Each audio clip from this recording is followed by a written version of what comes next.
homicide investigation. You can go back 2 years, and these were the missing persons posters that were plastered all over this area. Turns out the woman they had been looking for all along pulled from the water. What police don't know is why someone would kill her. A tragic end to a 2-year-old mystery. Months after being pulled from the water in San Diego Bay, a body found, now identified as that of missing mother of 2 and Navy wife Elizabeth Sullivan. A woman mysteriously vanishes, leaving her family and authorities baffled. Despite the investigators' best efforts, they quickly run out of leads. As days stretch into weeks and weeks into months, hope fades. After 2 long years, the case goes cold, but the police never completely give up. Then one fateful day, a breakthrough occurs. The missing woman's lifeless body is found floating in a river. This discovery leads to a renewed investigation, revealing a gruesome murderer, someone no one could have ever suspected. However, the shock doesn't end there. The autopsy uncovers a chilling fact. Though this woman had been missing for 2 years, she had only been dead for 2 months. I told her to lock herself in her room or her girl's room, have a glass of wine, and we just needed to make it to morning. She said, "Hold on a sec." I didn't hear from her anymore.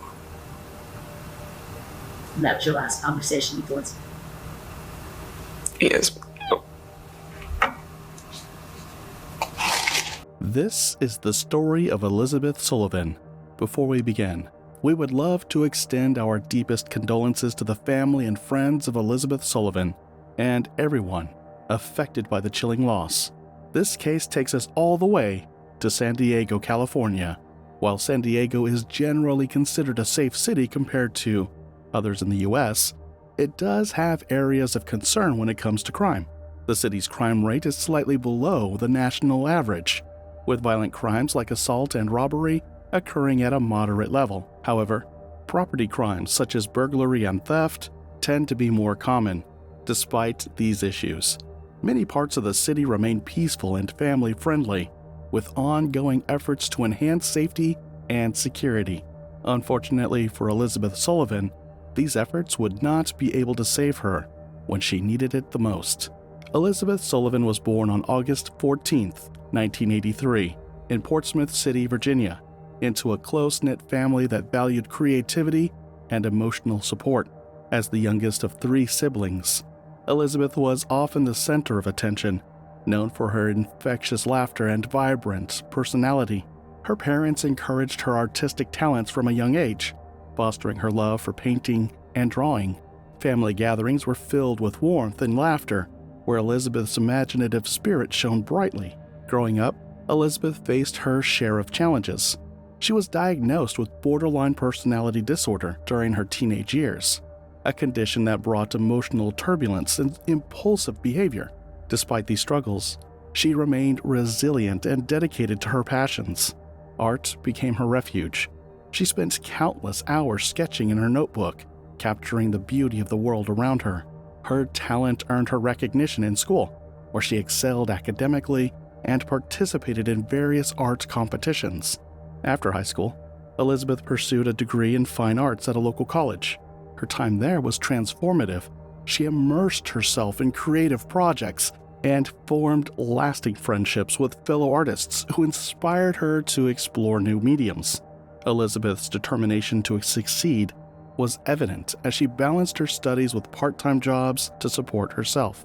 It was during this period that she met Matthew Sullivan, a Minnesota native serving in the Navy. Their paths crossed at a local coffee shop where Elizabeth often went to sketch and unwind.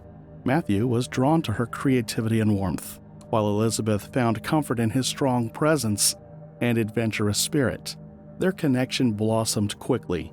They shared dreams of building a future together, filled with love and artistic endeavors. After a whirlwind romance, Elizabeth and Matthew became engaged just months after their first meeting. Friends noted that their relationship seemed fueled by mutual excitement and a desire for stability, a welcome contrast to the challenges they both faced in their lives. They tied the knot in 2010 and soon relocated to San Diego, California, where Elizabeth hoped to continue pursuing her art career while supporting Matthew during his Navy service.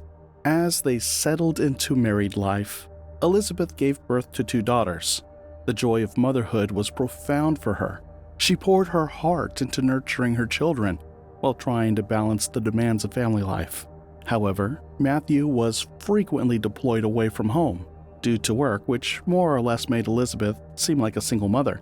Although Elizabeth did her thing while he was away, like making friends, going on outings, and so on, her relationship with Matthew would soon take a new turn, as the pressures of single parenting during Matthew's frequent deployments began to take a toll on their relationship.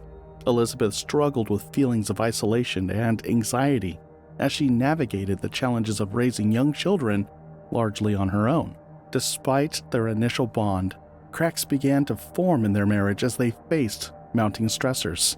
Elizabeth's artistic aspirations took a back seat as she focused on caring for their daughters and managing household responsibilities. Friends observed that she often felt overwhelmed and emotionally drained, longing for the supportive partnership she had envisioned when they first married. As time went on, the couple's relationship became increasingly strained. They decided to separate temporarily in 2014, hoping that some distance would allow them to reassess their priorities and rekindle their connection. This decision marked a significant turning point in both their lives, a moment that would ultimately lead them down very different paths. After Elizabeth and Matthew Sullivan separated, Elizabeth began to take steps toward a new life. She sought a divorce and started focusing on her art again. Friends noticed that she seemed happier and more confident, but she also faced challenges as a single mother. On October 13, 2014, Elizabeth visited a divorce attorney. She was determined to end her unhappy marriage and take control of her life. That same day, she confided in a close friend, Nathan Character, about her feelings regarding Matthew. She expressed feeling trapped and mentioned that she was afraid he might hurt her. Nathan tried to reassure her, but Elizabeth's worries lingered.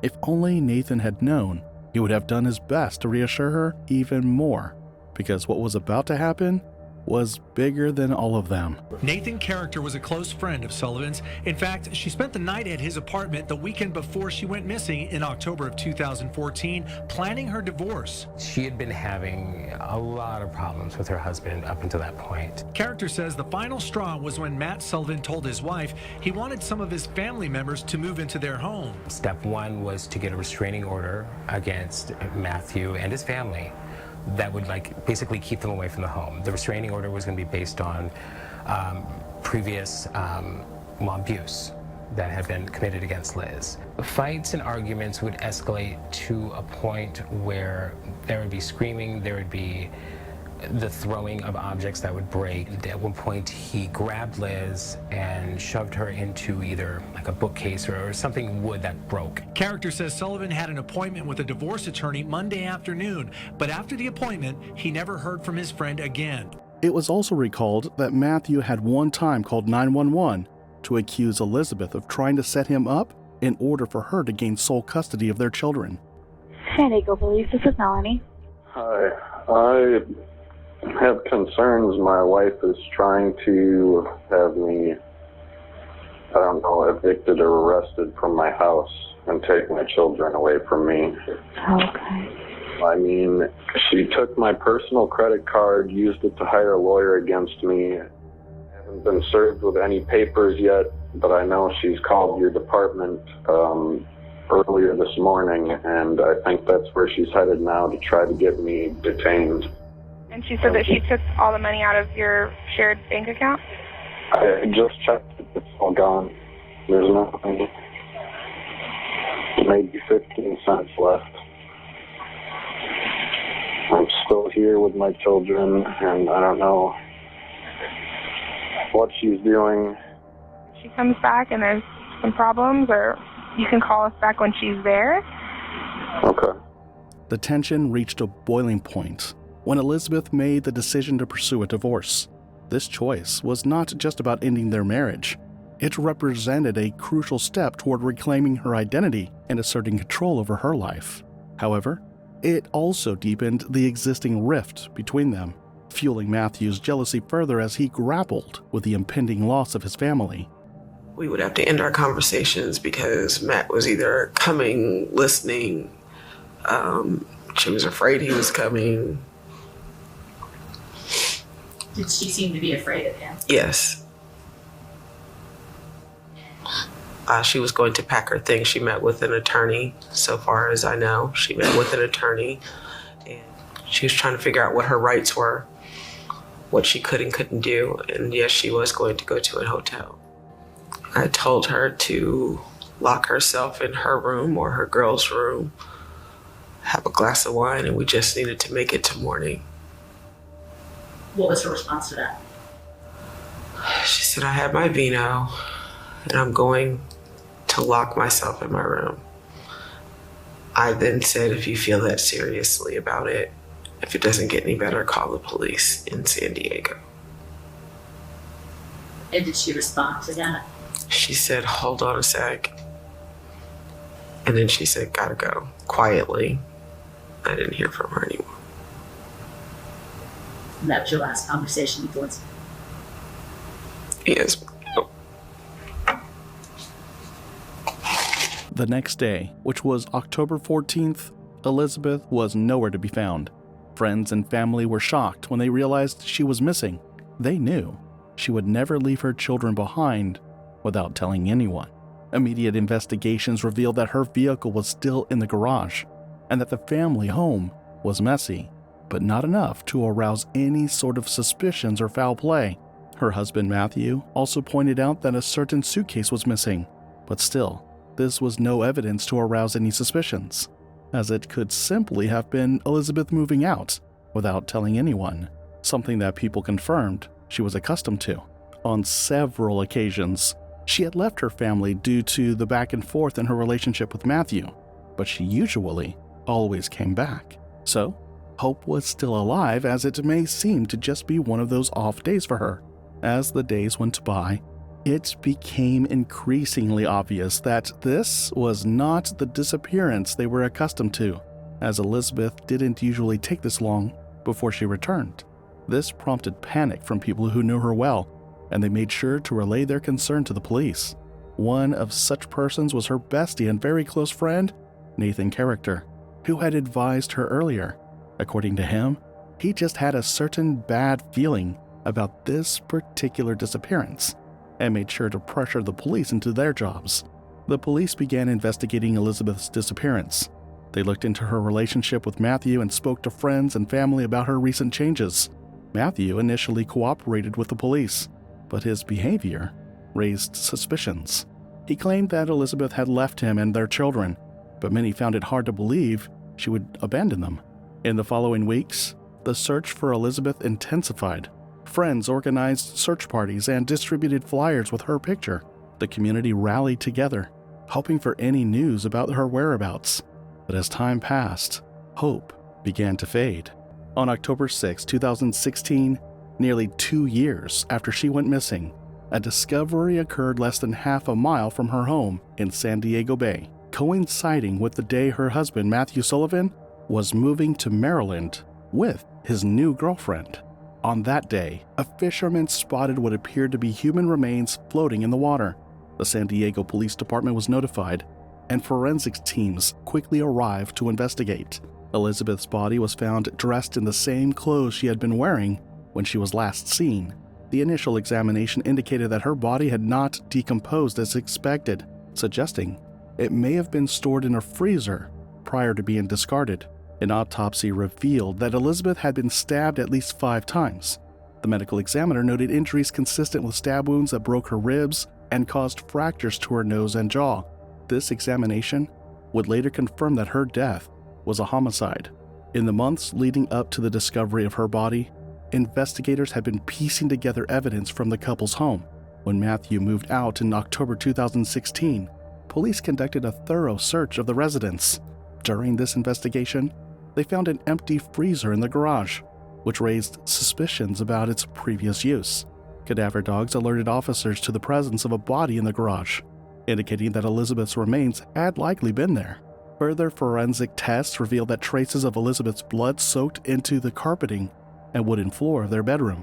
These findings pointed to a violent incident occurring in their home shortly before her disappearance.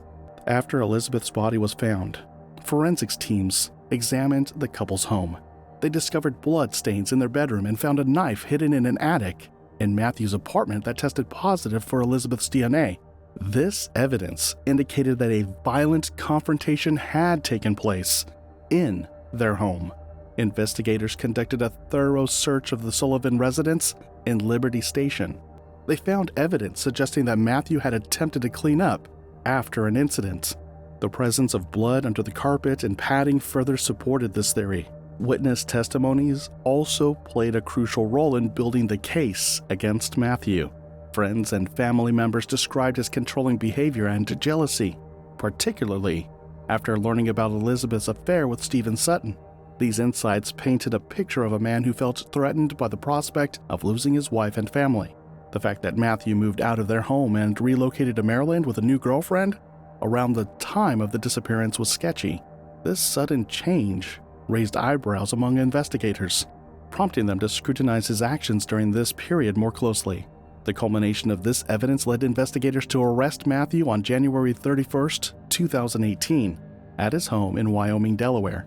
He was extradited back to California for trial. During the trial that began on February 21st, 2020, prosecutors presented a comprehensive case against him. They argued that he had both motive and opportunity to commit the crime based on his jealousy and controlling nature, along with the physical evidence found at their home.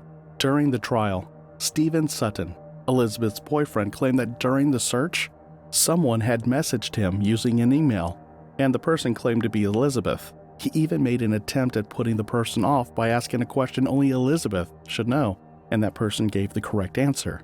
He was, however, unable to provide such evidence at that time. Once you were no longer dating Elizabeth Sullivan, did you maintain any communication with her? Yeah, there would be every now and then text or email.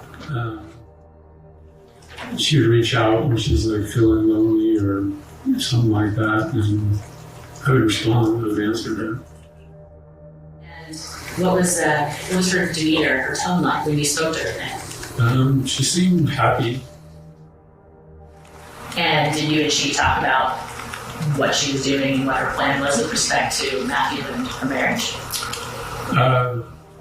She told me she was getting divorced.